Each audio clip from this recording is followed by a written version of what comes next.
Friends, വളരെ tasty ആയിട്ടുള്ള ഒരു നെയ്യപ്പത്തിൻ്റെ റെസിപ്പിയാണ് ഞാൻ നിങ്ങളുമായിട്ടൊന്ന് ഷെയർ ചെയ്യുന്നത്. അരി അരച്ച് വയ്ക്കുകയോ ഒന്നും ചെയ്യാതെ തന്നെ വളരെ പെട്ടെന്ന് തന്നെ ഈ നെയ്യപ്പം നമുക്ക് തയ്യാറാക്കിയെടുക്കാം. നെയ്യപ്പം തയ്യാറാക്കാൻ വേണ്ടിയിട്ട് ഞാനിവിടെ ഒരു 1.5 കപ്പോളം അരിപ്പൊടി എടുത്തിട്ടുണ്ട്. ഇതിലേക്ക് നമുക്ക് ഒരു നുള്ള് ബേക്കിംഗ് സോഡ ചേർത്ത് കൊടുക്കാം. അതായത് അപ്പസോഡ എന്നൊക്കെ പറയും. ഏലക്ക പൊടിച്ചത് കൂടി ഞാനിവിടെ ചേർത്ത് കൊടുക്കുന്നുണ്ട്. ഏകദേശം ഒരു 1.5 കപ്പ് പൊടിയാണ് ഞാനിവിടെ എടുത്തിരിക്കുന്നത്. അതിലേക്ക് 1 കപ്പ് ശർക്കര ഉരുക്കിയത് എടുത്തിട്ടുണ്ട്.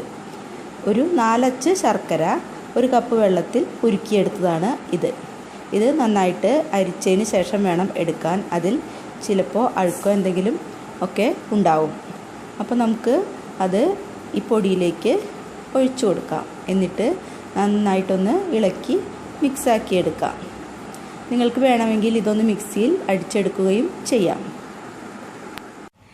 ഇതിലോട്ട് നമുക്ക് ഒരു പിഞ്ച് ഉപ്പ് കൂടി ചേർത്ത് കൊടുക്കാം. ഇനി ഇത് നല്ല മിക്സാക്കിയതിന് ശേഷം ഒരു അരമണിക്കൂർ മാറ്റി വയ്ക്കണം. ഒരു ഇഡ്ഡലി മാവിൻ്റെ ഒരു കട്ടിയിലാണ് വരേണ്ടത്. കുറച്ച് നേരം ഇരിക്കുമ്പോൾ ഇതിലുള്ള തരിയൊക്കെ ഒന്ന് കുതിർന്ന് വരും. അപ്പോൾ ഈ മാവ് ഒന്നും കൂടി നല്ല കട്ടിയായിട്ട് വരും. ഒരു നുള്ള് ജീരകം പൊടിച്ചത് കൂടി നമുക്കിതിലേക്ക് ചേർത്ത് കൊടുക്കാം. പിന്നെ തേങ്ങയൊക്കെ നമുക്ക് ഇതുണ്ടാക്കുന്ന സമയത്ത് തേങ്ങ വറുത്ത് ചേർക്കാം. ഇനി ഇതൊന്ന് അരമണിക്കൂർ മാറ്റി വയ്ക്കാം. ഈ നെയ്യപ്പത്തിൻ്റെ മാവ് ഇപ്പോൾ ഒന്ന് തരിയൊക്കെ കുതിർന്ന് ഒന്ന് പൊന്തി വന്നിട്ടുണ്ട് ചെറുതായിട്ട്. കുറച്ച് തരിയുള്ള അരിപ്പൊടിയാണ് ഞാനിവിടെ എടുത്തിരിക്കുന്നത്. വറുത്ത പൊടിയാണ്. അപ്പോൾ നിങ്ങളുടെ കയ്യിലുള്ള പൊടി വളരെ നൈസായിട്ടുള്ള തരിയില്ലാത്ത പൊടിയാണെങ്കിൽ ഒരു 2 ടേബിൾ സ്പൂൺ റവ ചേർത്ത് കൊടുക്കാം. അതല്ലെങ്കിൽ പുട്ടുപൊടി, തരിയുള്ള പുട്ടുപൊടി ഉണ്ടെങ്കിൽ അത് ചേർത്ത് കൊടുത്താലും മതി. തേങ്ങ കൊത്തുകൂടി ഞാൻ അതിലേക്ക് ചേർത്ത് കൊടുക്കുന്നുണ്ട്. ഇത് വറുത്തിട്ട് വേണമെങ്കിൽ വറുത്തിട്ടും ഇടാം. ഞാനിവിടെ വറുക്കാതെയാണ് ഇടുന്നത്.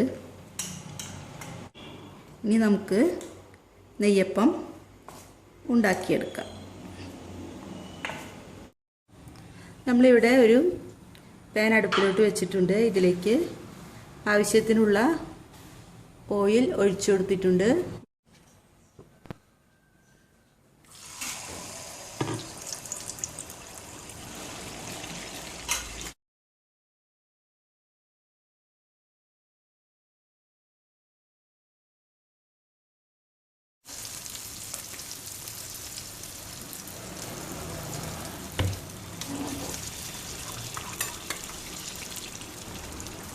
തീ ഒരുപാട് കൂട്ടി വെച്ചാൽ നെയ്യപ്പം ഇങ്ങനെ പൊന്തി വരില്ല. ഒരു മീഡിയം ഫ്ലെയിമിലാണ് വെക്കേണ്ടത്.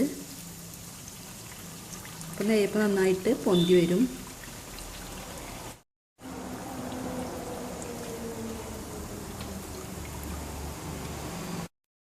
നമ്മുടെ എല്ലാ നെയ്യപ്പവും ഇവിടെ തയ്യാറായിട്ടുണ്ട്. വളരെ സോഫ്റ്റായിട്ടുള്ള നെയ്യപ്പാണിത്. വളരെ സോഫ്റ്റാണ്. പെട്ടെന്ന് തന്നെ തയ്യാറാക്കിയെടുക്കാം. അരി അരയ്ക്കൊന്നും വേണ്ട. വീഡിയോ ഇഷ്ടമായി എങ്കിൽ ലൈക്ക് ചെയ്യാനും ഷെയർ ചെയ്യാനും സബ്സ്ക്രൈബ് ചെയ്യാനും മറക്കരുത്. അപ്പോൾ ഇൻഷാ അല്ലാഹ് നല്ലൊരു റെസിപ്പിയായിട്ട് വീണ്ടും കാണാം. Thank you.